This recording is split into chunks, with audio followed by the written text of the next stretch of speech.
When people talk about homosexuality, they often ask, is it a choice?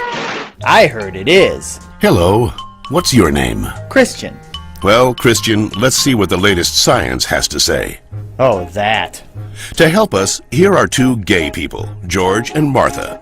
Before we can answer, is it a choice, we must first determine what it means to be gay. How do you know you're a homosexual? The same way you know that you're straight? Since the 19th century, many theories about homosexuality have been offered that are untestable and contradictory. Male homosexuality is the result of an absent father and an overbearing mother. See ya. Stand up straight, dear. And the female homosexual has never recovered from her anger over not having the penis. She wishes to avenge her perceived castration by taking another female as her sexual object. You're kidding me, right? Well, I've always been told that homosexuality is unnatural. Is it? In fact, homosexual relations are common in nature, including zebras, baboons, dolphins, sheep, buffalo, ducks, foxes, elephants, horses, gorillas, moose, house cats, pigs, mice, rabbits, swans, and lions, to name a few.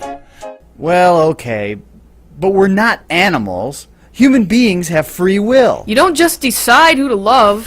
Settle down there, Martha. Christian does have a point, but let's take a look at the most recent scientific evidence.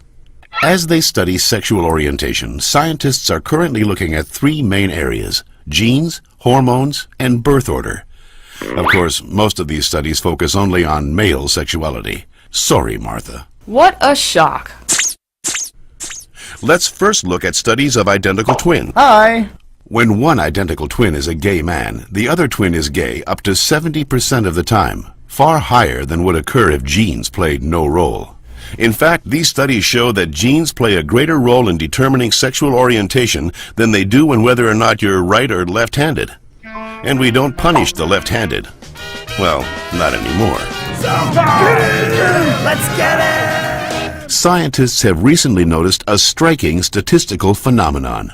Studies show that having older brothers increases the odds of a boy being homosexual. Moms always baby the youngest, making them gay. No, that's not it. When a woman is pregnant with a boy, scientists are realizing that her female body often sees the male fetus as a foreign object and begins to produce antibodies against it.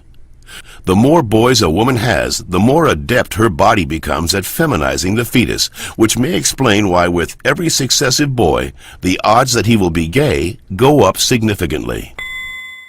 Alright, maybe you all accept it, but what about those people who started out gay and say they became straight by discovering God? What about ex-gay ministries? Even so-called ex-gay ministries don't claim to change a person's inner sexual desires, just his or her sexual conduct. We're still gay. If these places really work, why don't they all use the same technique? Why does each ministry experiment its own way? Well... And why have so many members and leaders recanted earlier claims that they were changed? maybe these programs don't work for everyone, but what's the harm? How about the feelings of shame and guilt they instill and reinforce in their victims? Or the money, energy, and time they sap from people who have nothing wrong with them? Says you. Well, in point of fact, not just George says that, Christian. The American Medical Association, the American Psychiatric Association, the American Psychological Association, the American Psychoanalytic Association, the American Academy of Pediatrics, and the National Association of Social Workers have all stated that homosexuality should not be treated as a mental disorder, and that they oppose attempts at reparative or conversion therapy, and that sexual orientation is not a choice and cannot be changed. So that's it. I'm supposed to believe that it's not a choice just because all those doctors and scientists say so? Or you could just ask us. I do know this one girl named Heather who goes back and forth, but she's Shut up.